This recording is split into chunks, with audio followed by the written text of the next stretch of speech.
Assalamualaikum warahmatullahi wabarakatuh. Pada kesempatan ini kami akan menjelaskan tentang pengujian black box pada sistem informasi penjualan berbasis website menggunakan metode decision table testing.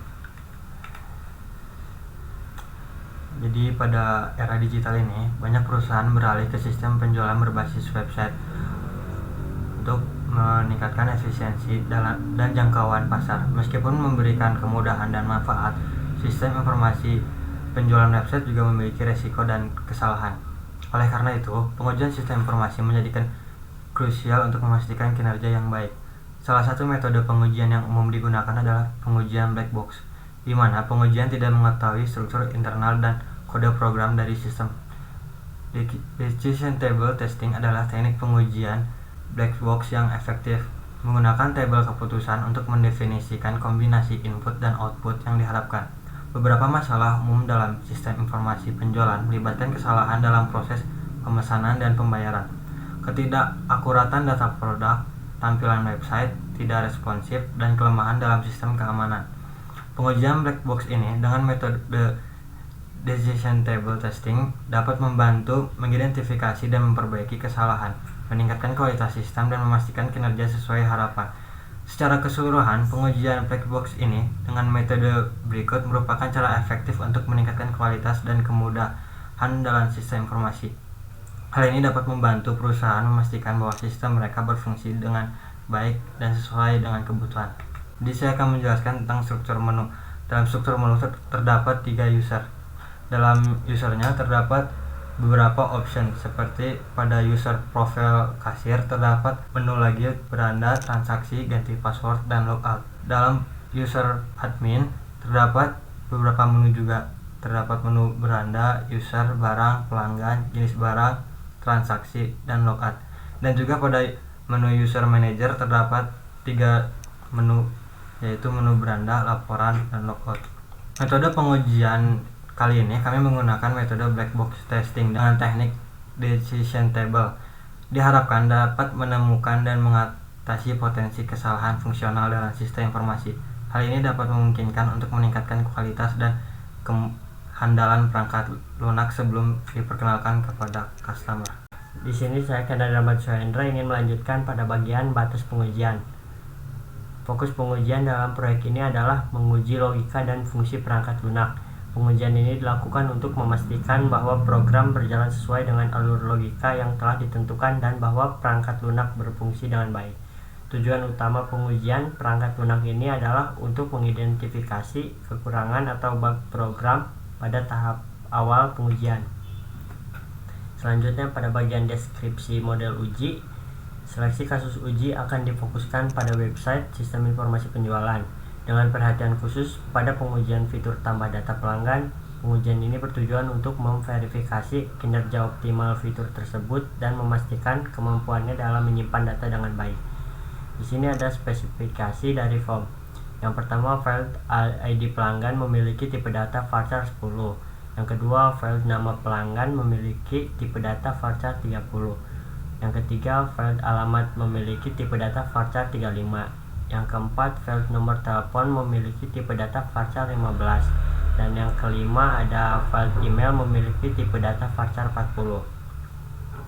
Selanjutnya, black box testing adalah suatu pendekatan pengujian perangkat lunak yang fokus pada evaluasi nilai keluaran berdasarkan input yang diberikan. Dalam proses black box testing, data dimasukkan ke dalam setiap formulir yang ada.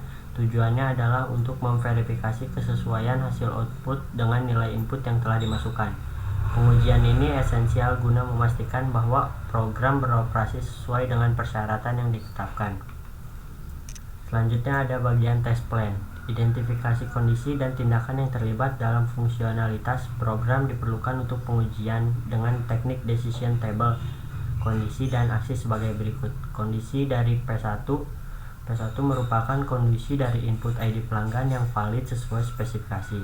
Di bagian P2 merupakan kondisi dari input nama pelanggan yang valid sesuai spesifikasi. Di bagian P3 merupakan kondisi dari input alamat yang valid sesuai spesifikasi. Bagian P4 merupakan kondisi dari input nomor telepon yang valid sesuai spesifikasi. Dan yang terakhir di bagian P5 merupakan kondisi dari input email yang valid sesuai spesifikasi. Selanjutnya pada bagian aksi AC1. AC1 merupakan aksi yang menyatakan berhasil menambah data. Aksi ini terjadi jika seluruh kondisi bernilai true. Di bagian AC2 merupakan aksi untuk menampilkan pesan error. Aksi ini terjadi jika terdapat minimal satu kondisi yang bernilai false.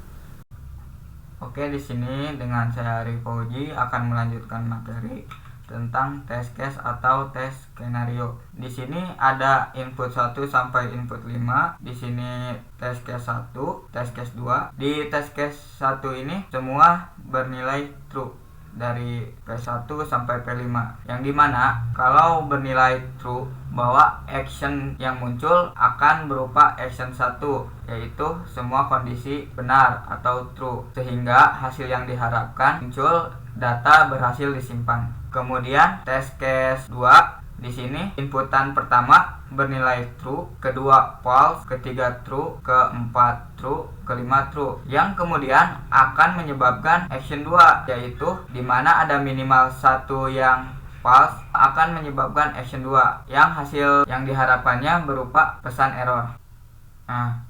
Dan di sini ada skenario 1 dan skenario 2, dimana skenario 1 akan memunculkan aksi data berhasil disimpan dan skenario 2 akan memunculkan aksi pesan error. Nah, dari contoh skenario 1 kita bisa dilihat di sini di aplikasi sistem informasi penjualannya, di bagian input pelanggan kita inputkan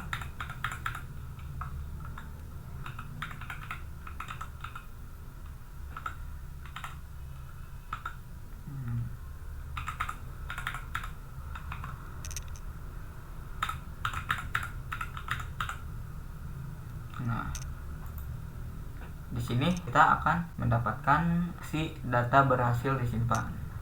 Nah, selanjutnya skenario 2, aksi pesan error. Karena di sini nama pelanggannya nol atau tidak ada, kita kosongkan.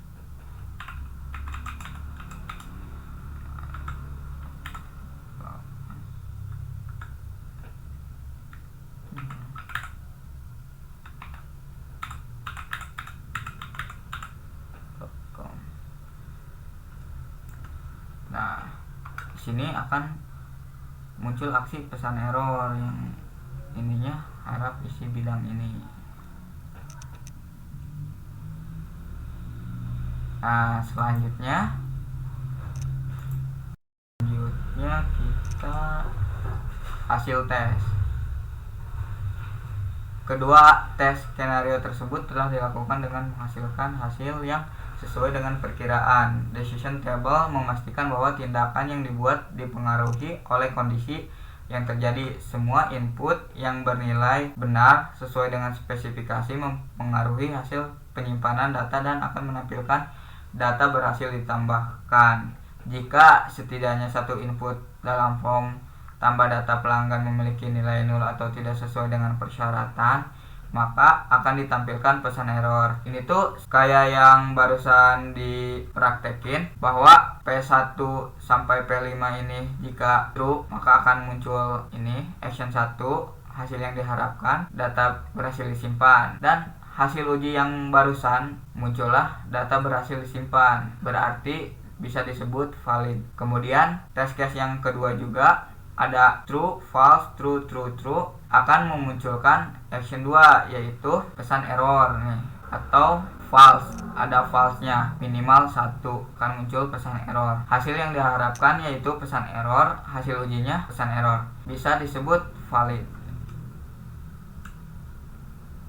Kemudian di sini ada kesimpulan. Kesimpulan dari pengujian black box dengan metode decision table menunjukkan bahwa fitur tersebut berjalan dengan baik, berhasil menyimpan data ke dalam database baik ketika form diisi dengan sesuai spesifikasi dan jika form diisi dengan nilai yang bersifat nol atau tidak sesuai dengan spesifikasi. Dalam kasus terakhir, fitur tidak akan menyimpan dan memberi pesan error. Oleh karena itu, hasil uji tersebut dapat dianggap valid untuk kedua skenario yang telah diuji. Terima kasih bagi yang sudah menonton. Kurang lebihnya mohon maaf. Wassalamualaikum warahmatullahi wabarakatuh.